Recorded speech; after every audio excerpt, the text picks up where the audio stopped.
manusia ini khata, banyak salahnya, entah itu disengaja maupun tidak disengaja. Jangan merasa baik, tetapi berupayalah menjadi orang baik. Keluarkan hal-hal yang baik, berkata-kata yang baik, bersikap yang baik, bergaul dengan masyarakat dengan pergaulan yang baik. Kenapa? Karena Allah itu zat yang maha baik dan tidak akan menerima kecuali sesuatu yang baik. Ahli surga pun orang-orang baik semua, Pak. Innallaha ta'ala thayyibun la yaqbalu illa thayyiban. Kita mulai, Pak ya. Assalamualaikum warahmatullahi wabarakatuh. Alhamdulillahi rabbil alamin wa bihi nasta'inu ala umuri dunya waddin.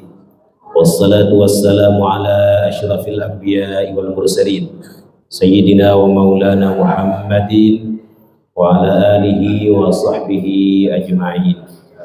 Mari sama-sama Bapak Ibu, Allahumma faqihna fid din wa 'allimna at-ta'wil.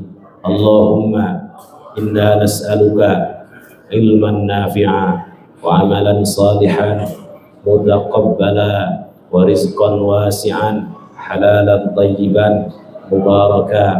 Allahumma ja'alna wa auladana wa dhurriyyatina min ahlil ilmi wa ahlil khair wa ahlil Qur'an wa la taj'alna wa iyyahum min ahlil jahli was-su'i wasyarri wadh-dhairi wat-tughyan birahmatika ya arhamar rahimin walhamdulillahi rabbil alamin. Amma ba'd.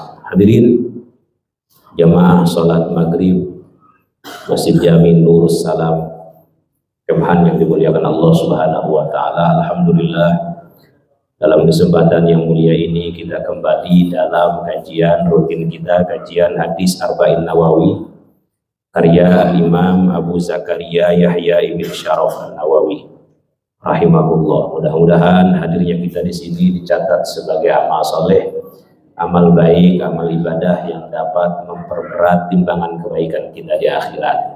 Selain itu, mudah-mudahan semangatnya kita ngaji, semangatnya kita mencari ilmu, talabul ilmi, menjadi sebab dimudahkan kita masuk ke dalam surganya.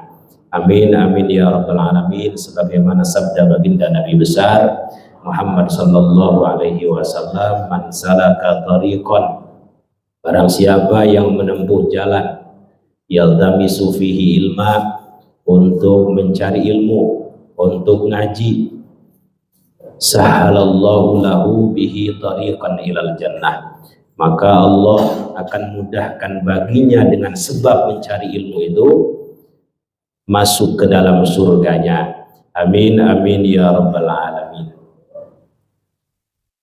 Masuk hadis ke berapa Ustaz? 10. Baik, langsung aja Pak ya. Bismillahirrahmanirrahim. Qala al-muallifu rahimahullahu tabaraka wa ta'ala wa nafa'ana bihi wa bi'ulumihi wa amaddana bi asrarihi fid darain amin. Qala an Abi Hurairah radhiyallahu anhu, dari sahabat mulia Sayyiduna Abu Hurairah radhiyallahu anhu, semoga Allah meridai Abu Hurairah. Nama aslinya siapa Pak? Sayyiduna Abdurrahman bin Sakhr. Nama beliau tidak seterkenal nama kunyahnya. Kunyah beliau Abu Hurairah, bapaknya kucing kecil, tasghir daripada hirroh, jadi kucing perempuan kecil. Itu sebab buruknya kenapa beliau dipanggil Abu Hurairah, karena beliau ketahuan oleh Nabi bermain-main dengan kucing itu. Kata Nabi, itu apa? Ini kucing. Beliau masukkan ke dalam pergelangan bajunya itu. Oke, kalau begitu mulai saat ini engkau dipanggil dengan Abu Hurairah, bapaknya kucing. Nah, mulai dari situ nama Abdurrahman bin Sakhr tidak seterkenal nama kunyahnya. Paham Pak ya? Kunyah abun, ummun, ibnun. Saya punya anak pertama saya Fawwas, dipanggil sama orang Abu Fawwas. Fawwas dipanggil sama orang Ibnu Ali, anaknya Bapak Ali. Kalau saya dipanggil orang Abu Fawwas, bapaknya Fawwas. Orang Arab paling seneng dipanggil dengan panggilan kunyah. Jadi ada semacam takrim, penghormatan tuh Pak. Tidak manggil nama langsung. Nah itu modelnya bisa dinisbahkan kepada anaknya, atau anak kepada bapaknya, atau bentuknya julukan. Gak mungkin Pak ya Abu Hurairah punya anak kucing, masa kawin nama kucing? Ini kunyah yang bentuknya lakob, julukan. Seperti Abu Bakar, itu nama aslinya bukan Abu Bakar, siapa Pak? Abdullah namanya. Ini kalau kita belajar ilmu hadis Pak, ada bab khusus berkenaan tentang ilmu kuna, ilmu di mana para perawi hadis itu dipanggil dengan abun, ummun, ibnun.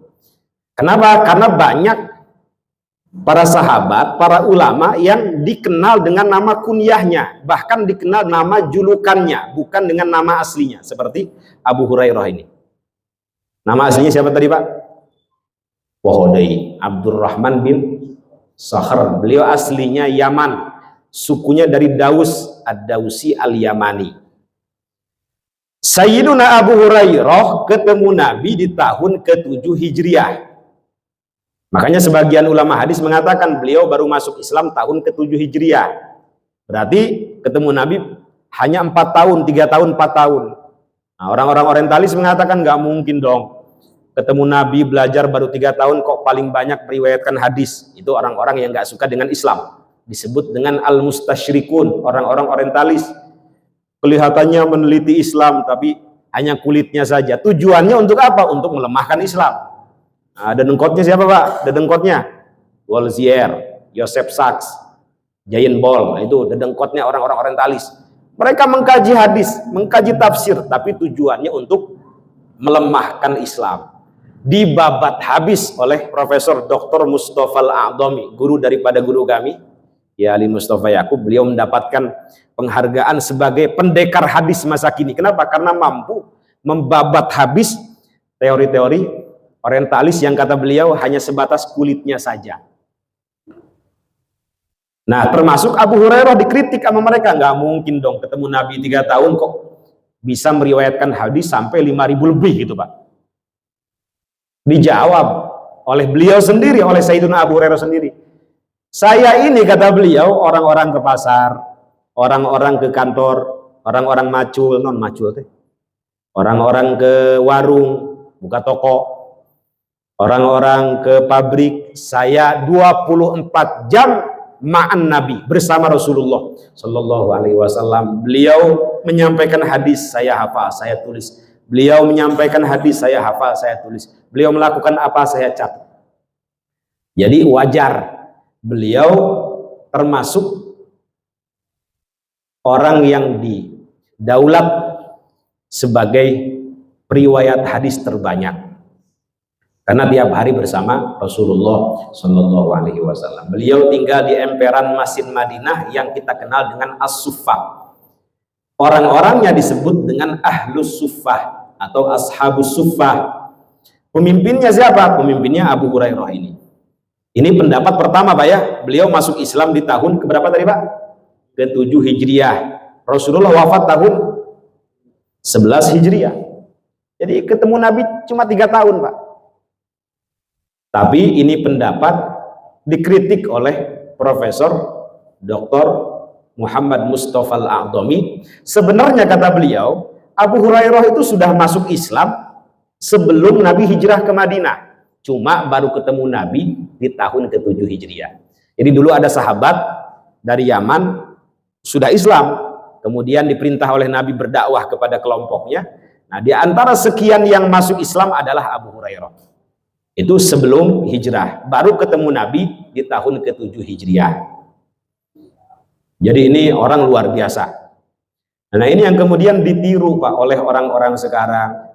Jangan semuanya jadi bisnismen, jangan semuanya jadi konglomerat ekonom. Harus ada orang-orang yang seperti Abu Hurairah yang mau duduk berlama-lama dengan Nabi ngaji ilmu akhirat, kira-kira gitu.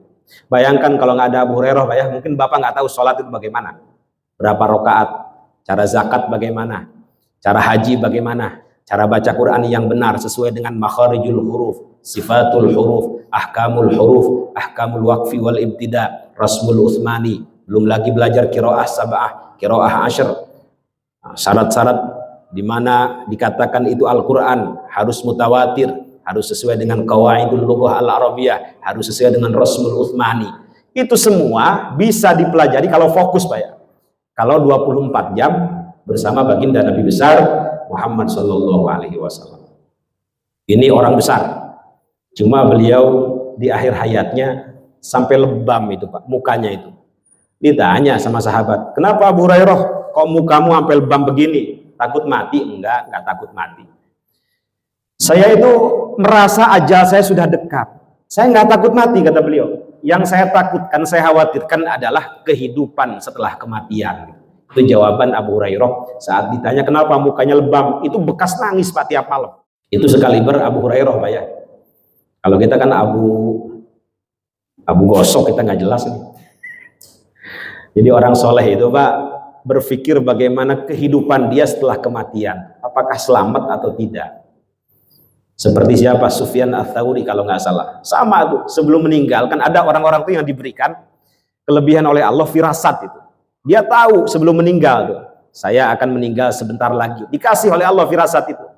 Nah, seperti Sufyan Ats-Tsauri, ulama besar, Pak, muridnya banyak ribuan, tapi beliau masih takut kehidupan setelah kematian. Sampai beliau sering berdoa, Allahumma sallimna, Allahumma sallim, Allahumma sallim, ya Allah, selamatkan. Ngeri, Pak Haji. Kalau di kuburan, di alam barzah aman, insya Allah di akhirat aman. Jadi alam barzah itu alam kira-kira gambaran bagaimana kehidupan kita setelah dibangkitkan. Tapi ada, Pak, orang yang masuk ke dalam kuburan dalam keadaan banyak dosa, ahli maksiat, tapi ketika dibangkitkan dosa-dosanya diampuni. Mau tahu siapa, Pak? Orang-orang yang beramal cerdas itu. Yang dikatakan oleh Nabi, idza matal insan in qata'a amaluhu illa min thalathin. Orang yang mati meskipun dalam keadaan banyak dosa, tetapi dia punya simpenan di dunia. Di antara tiga itu. Pertama, sedekah jariyah. Saya artikan ya, Pak ya, hadisnya masyhur, idza matal insan, apabila seorang manusia meninggal dunia, in qata'a amaluh, seluruh amalnya terputus. Pertama, terputus dengan kematian sehingga ia tidak bisa lagi beramal. Kedua, terputus karena semua pahalanya sudah tercatat saat ia hidup, tetapi pahala-pahala tersebut tidak mengalir ketika sudah meninggal dunia. Illa min thalas, kecuali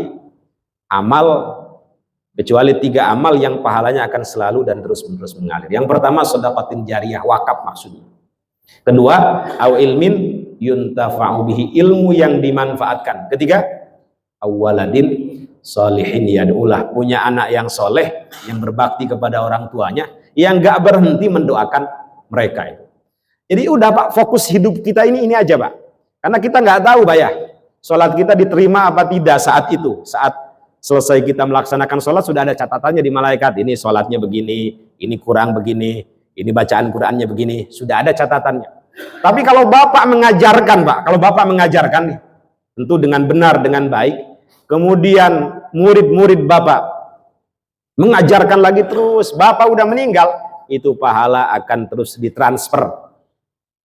Yang bolong-bolong akan disempurnakan, kesalahan-kesalahan akan diampuni. Makanya banyak orang masuk ke dalam kubur dalam keadaan banyak dosa, dibangkitkan dalam keadaan maghfurun lahum, diampuni kesalahan-kesalahannya, karena banyak transferan itu, Pak. Karena banyak kiriman pahala. Bapak nih wakaf ke mana ini? Masjid. Mudah-mudahan ini masjid ada sampai hari kiamat, Pak ya. Bapak bikin madrasah, mudah-mudahan ini madrasah dirawat ada sampai hari kiamat. Selama ada orang berbuat baik di situ, yang meninggal, yang mewakafkan nih Pak, akan terus memberikan kebaikan. Bapak banyak dosa, diampuni dengan kebaikan-kebaikan itu. Itu maksudnya amal cerdas Pak. Bisa dipahami Pak ya? Kadang kita lupa, atau mungkin ustadznya nggak nyampein begini. Kita lebih senang beramal untuk diri sendiri. Silahkan Bapak nanti baca biografi Abu Hurairah selengkapnya. Itu sekilas dari saya, bahwa beliau adalah perawi hadis terbanyak di kalangan sahabat. Qala, berkata siapa Abu Hurairah? Qala Rasulullah sallallahu alaihi wasallam. Bersabda siapa Rasulullah sallallahu alaihi wasallam, innallaha, sesungguhnya Allah taala yang maha tinggi, itu thayyibun, zat yang maha baik. La yaqbalu, ia tidak menerima. Ianya siapa Pak? Allah. Illa thayyiban, kecuali yang baik, kecuali segala sesuatu yang baik. Jadi kita berupaya menjadi orang baik, tapi jangan merasa baik Pak. Kalau sudah merasa baik sama dengan iblis Pak Haji. Jangan merasa baik tapi berupaya menjadi orang baik. Kenapa Pak Haji? Manusia ini khata', banyak salahnya, entah itu disengaja maupun tidak disengaja. Jangan merasa baik, tetapi berupayalah menjadi orang baik. Keluarkan hal-hal yang baik, berkata-kata yang baik, bersikap yang baik, bergaul dengan masyarakat dengan pergaulan yang baik. Kenapa? Karena Allah itu zat yang maha baik dan tidak akan menerima kecuali sesuatu yang baik. Ahli surga pun orang-orang baik semua Pak. Ahli surga pun orang-orang baik semua. Innallaha ta'ala thayyibun. Mari sama-sama diapalin nih hadis bagus. Innallaha ta'ala thayyibun la yaqbalu illa thayyiban. Sesungguhnya Allah zat yang maha baik dan tidak menerima kecuali sesuatu yang baik. Saya sering menyampaikan masalah sedekah, masalah apa itu bukan apa-apa, bukan karena gara-gara saya bangun pesantren, bukan. Ini kadang orang lupa. Ya sekalian aja Pak ya, lagi bangun pesantren nih. Untuk mendeteksi apakah harta kita itu baik atau buruk, lihat kata para ulama, outputnya kemana. Dihabisinnya untuk apa? Ditinggalinnya untuk apa? Kalau habisnya untuk main burung, ada teman saya jadi bandar slot, itu bandar slot, kan lagi rame ya bandar slot ya, main slot, main judi, habisnya buat begitu-begitu, ya itu mah bukan nikmat, namanya istidraj. Habisnya untuk apa? Kalau outputnya untuk hal-hal yang baik, insya Allah itu harta baik dan dari jalur yang baik. Kenapa? Karena Allah menggerakkan dia untuk ditasarrufkan kepada hal-hal yang baik. Gak mungkin harta buruk kemudian untuk hal-hal yang baik. Allah zat yang maha baik dan tidak menerima kecuali segala sesuatu yang baik. Kok berat banget beribadah itu? Jangan-jangan ada dalam diri kita yang pernah kita makan sesuatu yang tidak baik itu. Kan begitu Pak? Baca Quran baru 2 ayat udah nguap Haji, gitu Bu Haji ya. Yasin, males bawaannya. Wal Qur'an. Nah, kalau ibadah nggak semangat Pak Haji, ibadah nggak semangat, jangan-jangan ada sesuatu yang kurang baik dalam diri kita. Bagaimana cara menghilangkannya? Tobat segera. Tobat segera. Karena kalau hatinya baik akan semangat ibadahnya. Contoh aja Nabi Pak. Nabi itu sekali tahajud saja, saking bersih hatinya itu 1 rakaatnya baca 2,5 juz. Kira-kira berapa jam? 1 rakaat. Jadi sholat malam beliau nggak banyak-banyak, 2 rakaat tapi 1 rakaatnya Al-Baqarah selesai. Rukunya Nabi, mohon maaf, rukunya Nabi lamanya sama dengan berdirinya Nabi. Itu bangunnya jam 12 malam. Begitupun i'tidalnya kurang lebih lama dengan rukunya, sujudnya lamanya itu sama dengan berdirinya. Baru 2 rakaat selesai 5 juz itu Nabi. Kalau Pak Haji wadduha sama susah jadi wali, paling banter wali daya. Begitu Nabi. Kenapa semangat? Kenapa beliau begitu mengistimewakan ibadah? Hatinya bersih, gak banyak dosa Pak. Semangat ibadah itu. Karena pernah saya sampaikan Pak ya, Orang kalau senang bangun malam, pagi harinya akan semangat.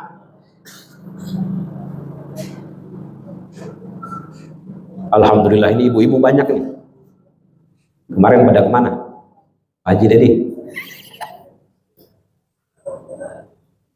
Mohon maaf, ibu ini diam, ini ngantuk, khusyuk, atau terpesona dengan saya?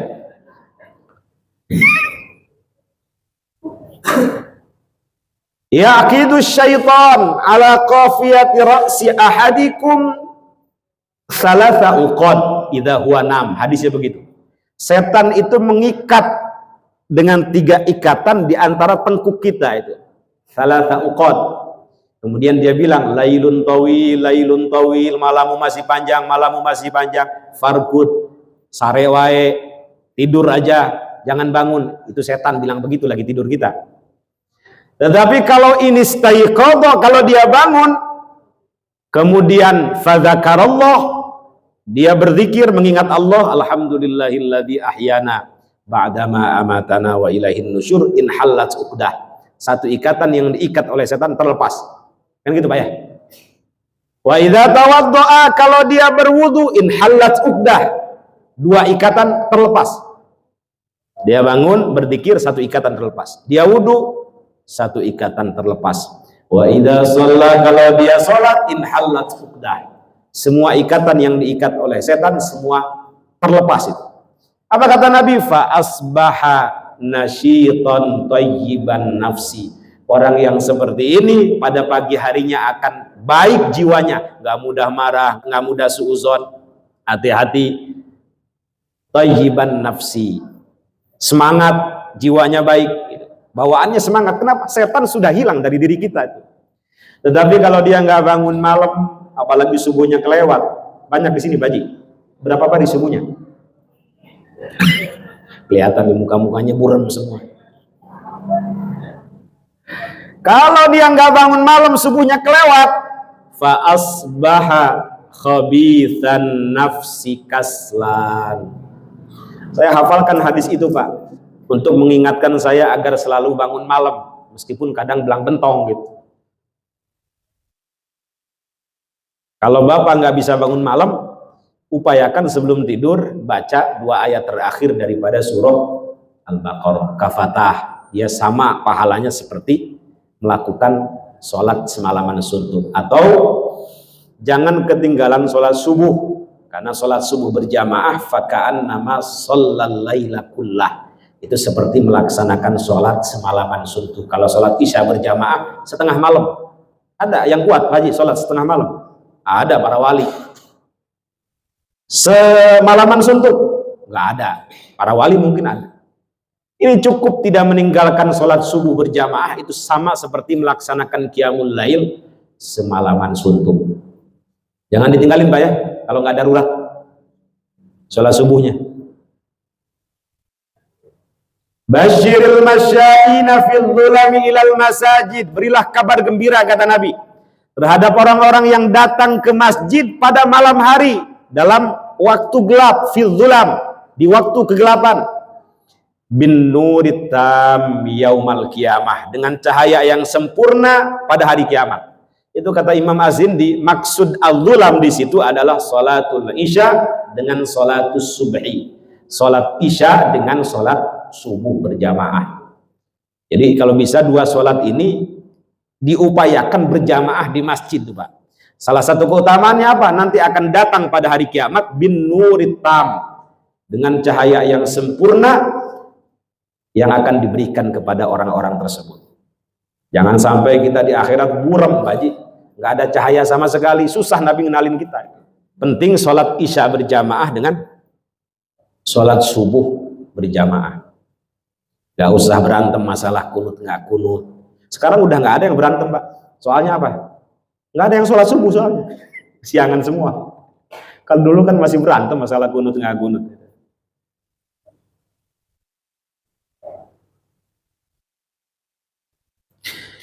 Kalau dia kelewat subuhnya, pada pagi harinya jiwanya akan buruk, mudah suuzon. Pokoknya bawaannya nggak baik aja Pak.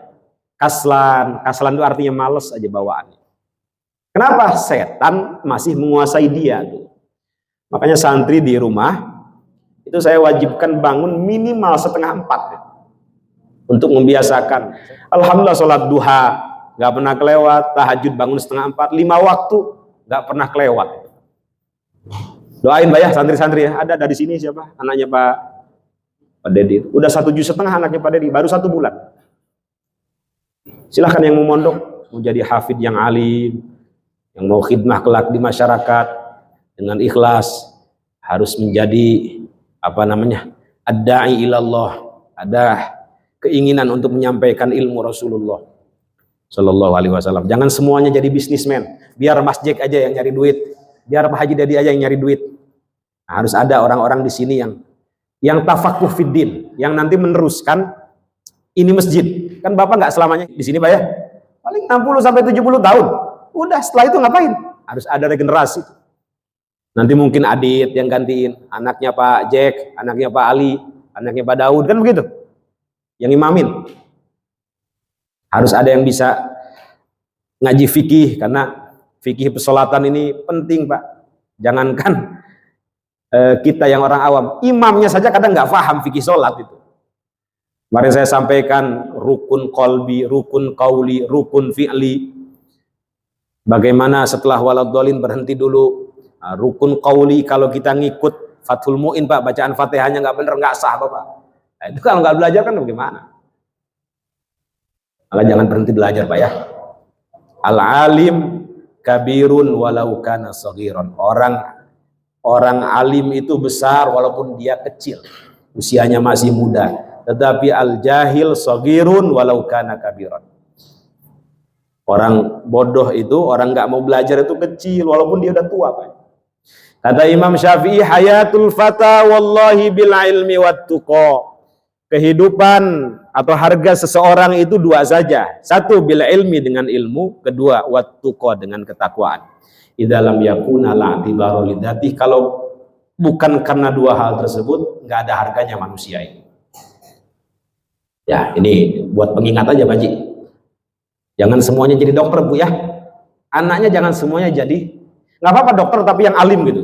Kayak di Syria Pak, ada guru saya cerita, Profesor Wahbah Mustafa Az-Zuhairi, ada 1 fakultas kedokteran perempuan semua. Itu syarat kelulusannya selain harus melewati ujian kedokteran, dia harus hafal Quran plus hafal kutubut tis'ah. Mungkin kitabnya dari sana sampai sini itu. Kutubut tis'ah Pak Ji. Sahih Bukhari, Sahih Muslim, Sunan Abu Dawud, Sunan At-Tirmidzi, Sunan An-Nasai, Sunan Ibnu Majah, Musnad Imam Ahmad bin Hambal, nanti Muwatta Imam Malik, nanti 1 lagi Sunan Ad-Darimi itu. 9 kitab. Bukhari aja, Sahih Bukhari 4 jilid banyak. Itu hadisnya 7.000 lebih. Saya nggak kaget karena orang Timur Tengah terbiasa dengan disiplin ilmu. Saya baru kaget kalau ada orang Indonesia hafal tuh banyak. Kutubut tis'ah. Ya mudah-mudahan adalah di antara jamaah sini yang begitu Pak ya. Jangan amin doang Pak. Gerakan gitu. Harus ada yang mau ngaji Pak. Susah ngaji itu. Yang mau full 24 jam ngaji itu. Sampai mana tadi Pak? Wa innallaha, lanjut Pak ya. Wa innallaha, dan sesungguhnya Allah amaral mu'minin, telah memerintahkan orang-orang yang beriman bima amara bihil mursalin, dengan apa yang ia perintahkan kepada para rasul. Faqala ta'ala, lalu Allah Subhanahu wa taala berfirman, ya ayyuhar rusulu kunu minat tayyibati wa'malu salihah. Ya ayyuhar rusulu kunu minat tayyibati wa'malu salihah. Ya ayyuhar rusul, mad apa Pak Haji? Ya ayyuha, mad apa? Mad jaiz munfasil. Boleh 2, boleh 4, boleh 5. Tapi kalau thariqah Syatibiyah yang saya pegang, sanadnya harus panjang. Jadi Bapak kalau ngaji ke saya nih, setoran misalnya ketemu mad jaiz begini, mesti panjang 4, boleh 5. Tapi Bapak kalau nggak punya sanad, ya nggak bisa Pak. Ya ayyuhal pendek 2 harokat, sanadnya dari mana? Ada yang baca 2 harokat, itu sanadnya thayyibatun nashr, itu sampai kepada Imam Ibnul Jazari. Boleh Bapak baca 2 harokat. Ya ayyuhar rusul boleh. Ya ayyuhar rusul boleh. Itu paketnya thariqat Thayyibatun Nasr. Susah Pak ngaji begini itu Pak. Nggak sekedar baca. Ya ayyuhar rusul kulu minat thayyibati wa'malu salihan. Salihan. So, ada orang baca so. Nggak perlu mencucu karena sod itu bukan makhraj syafah, bukan makhraj bibir. Yang makhraj bibir ba, waw, mim, fa. Jadi cukup so, si, su, ba, so, suro, so, rin, so. Nah, itu. Bagusnya bacaan Al-Quran seseorang ketika sudah tidak terlihat dia datangnya dari mana. Abwaba misalnya. Kalau ada orang baca Quran begitu, Bapak bisa nebak nggak dari mana? Kalau nggak dari Tegal, dari Brebes itu. Wajannatin al-papa. Nah, kira-kira Bapak bisa nebak nggak dari mana tuh orang kalau baca Quran begitu? Kalau nggak dari Tasik, dari Garut. Paling sulit menyebut huruf fa. Sama huruf zai. Orang Garut paling sulit menyebut huruf zai. Mijon. Coba dah, nggak bisa mizon, nggak bisa. Mizon, nggak bisa. Mijon. Datang ke Tegal. Misone mas, misone. Idza juljilatil ardu jiljalah. Nggak bisa zilzalah. Kalau yang nggak belajar Quran, duh, batunya gede banget ya. Wajib. Mudah-mudahan sehat aja ya. Alhamdulillah. Kaget saya. Orang Betawi, mohon maaf ya, yang nggak belajar Quran ya, itu paling sulit menyebut huruf zal sama lo. Betul Pak ya? A'udzu, betul nggak? Nggak bisa. A'udzu nggak bisa deh. A'udzu minaz zalimin nggak bisa. Minal zalimin nggak bisa. Yang nggak belajar Quran. Ada lagi yang Betawi agak parah di pojokan sana. Jolim lu jolim. Naujubillah. Orang Makassar paling sulit menyebut huruf ro. Bismillahirrahmanirrahim. Ra nggak bisa, ro nggak bisa. Ra. Ya Allah karim. Nggak apa-apa Pak ya. Yang penting nggak berhenti belajar nih Pak ya. Meskipun udah tua belajar aja ya. Pak Daud ya. Ada teman saya usia 60 tahun Pak Haji. Senior bukan teman. Tapi senior saya sebenarnya ngajinya. Usia 60 tahun baru belajar Quran. Susah mulutnya. Sirotol, sitolol, susah bener. Jadi sitolol Bu Haji. Enggak apa-apa. Walladzi yaqra'ul Qur'an wa huwa yatata'ta lahu ajron. Wa huwa alaihi syak lahu ajron. Orang yang enggak berhenti belajar Quran meskipun mulutnya susah mengucapkan, lahu ajron, dia mendapatkan 2 pahala. Pertama ajrul masyaqqah, pahala karena sulit mengucapkan lafal-lafal Al-Quran. Kedua ajrut tilawah, pahala karena dia mau membaca Quran. Jadi masih dapat pahala tuh Pak. Insya Allah ya Pak Haji Dedi ya. Nggak berhenti nih ngaji Qurannya nih.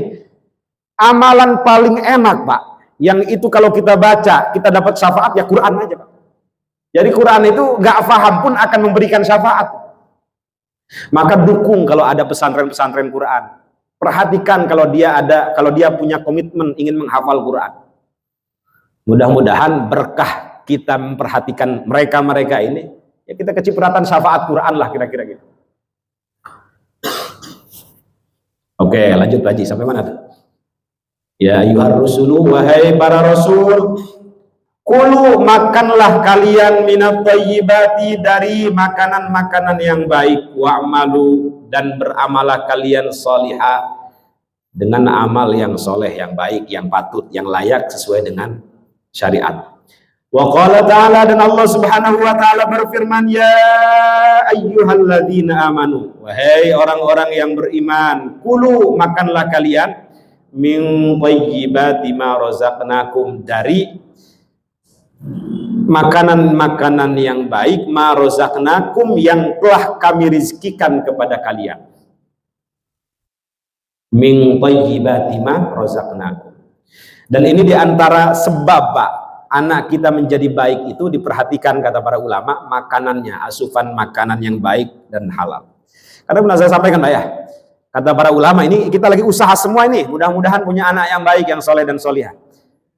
Kata para ulama, untuk memperoleh anak yang baik, yang soleh dan solihah, selain lingkungan, pendidikan, pergaulan, doa orang tua, karena doa orang tua itu mustajab untuk anaknya, tidak kalah penting kata mereka adalah asupan makanan yang baik dan halal. Mungkin saya pernah cerita ya, Imamul Haramain, Abdul Ma'ali Al-Juwaini itu Pak, gurunya Imam Al-Ghazali, itu kenapa beliau menjadi senter ulama Haramain, rujukan ulama dua tanah suci. Satu saja Pak, karena dulu ayahnya hati-hati betul. Pernah suatu hari, satu momen, ayahnya ini kan waro orangnya, ingin berangkat ke pasar kerja, pesan nama istrinya, masih kecil anaknya, istriku tercinta, Beb, kira-kira gitu, Beb ya, ini saya mau berangkat kerja, tolong jangan sampai masuk ke dalam mulut anak kita makanan-makanan yang tidak baik,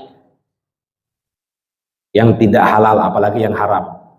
Baik suamiku tercinta, berangkatlah. Sampai ke pasar, ada yang lupa Pak, ada sesuatu yang ketinggalan, balik lagi. Di tengah jalan anaknya, Juwaini kecil ini, nangis gak berhenti Pak Ji. Kebetulan tetangganya punya bayi juga.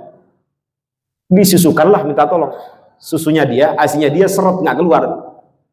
Tetanggaku, saya minta tolong, ini anak saya nangis gak berhenti. Bisa minta tolong disusukan. Mungkin adatnya orang dulu Pak ya, biasa nyusuin bayi itu. Baik, kemudian disusukanlah. Berhenti, udah kenyang, mungkin lapar. Ayahnya Juwaini datang ke rumah. Ini ada apa? Kok ada tamu nggak bilang-bilang? Ini anak kita menangis nggak berhenti. Kemudian saya minta tolong kepada tetangga kita untuk disusukan. Asi saya serut nggak keluar ini. Tetangganya udah keluar, ya, tersinggung ntar. Nah, seketika ayahnya Imam Al-Juwaini memasukkan tangannya ke dalam mulut Juwaini kecil itu Pak. Diobok-obok, dirojok-rojok, rojok-rojok. Bahasa Sundanya apa? Diobok-obok sampai muntah keluar semua air susu yang sudah dia minum. Kemudian dia bilang begini, kita nggak tahu yang dimakan tetangga itu baik atau buruk. Ini prinsip Pak ya, terlepas dari husnudon. Kalau Bapak kan husnudon saja enggak apa-apa, tapi ini ciri orang waro, hati-hati. Kita nggak tahu tetangga kita makan apa. Keluar semua tuh Pak Ji. Bagaimana usaha ayah yang begitu hati-hati Pak, mewujudlah Al-Juwaini kecil menjadi senter ulama Haramain pada masanya. Beliau punya julukan Imamul Haramain, pemimpin ulama dua tanah suci. Punya murid cemerlang, siapa Pak? Abu Hamid Al-Ghazali. Punya kitab Ihya Ulumuddin, punya kitab Minhajul Abidin, punya kitab Bidayatul Hidayah, dan seterusnya. Begitu memang kalau kita pengen anak keturunan kita baik, hati-hati betul dengan masalah makanan. Dan ini perintah langsung daripada Allah Subhanahu wa taala. Kulu min thayyibati ma razaqnakum. Selain itu doakan Buya yang baik-baik. Saya mungkin pernah cerita terakhirnya. Kenal Syekh Abdurrahman Sudes? Kenal? Salasailun bi'adabin waqi' lil kafirina laysa lahu dafi'. Suaranya begitu. Allahi dzil ma'arij. Itu mohon maaf Pak, pernah cerita. Ini ceritanya real. Sudes kecil itu nakalnya minta ampun. Nah, suatu hari keluarganya akan kedatangan tamu besar.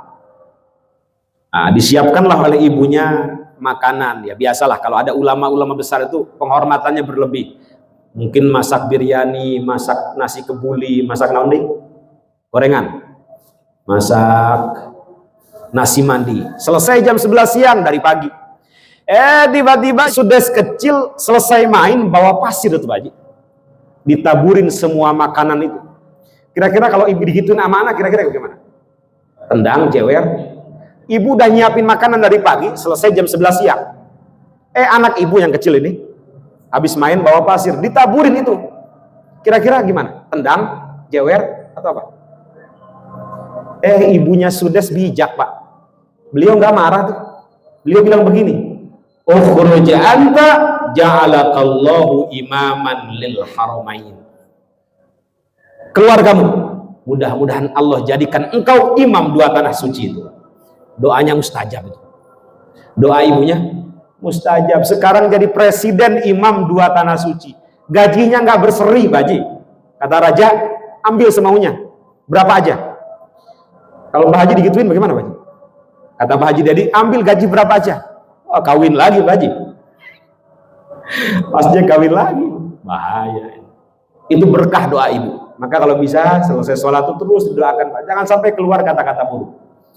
Mudah-mudahan ada manfaatnya. Bapak Ibu sekalian diberikan kesehatan lahir batin, panjang umur dalam kebaikan, keberkahan amal soleh, anak soleh dan solihah, keturunan dijaga diberkahi oleh Allah Subhanahu wa ta'ala, istiqomah dalam ibadah, dalam ketaatan, husnul khotimah. Amin amin ya rabbal alamin. Subhanakallahumma wa bihamdik, asyhadu an la ilaha illa anta, astaghfiruka wa atubu ilaik. Assalamualaikum warahmatullahi wabarakatuh.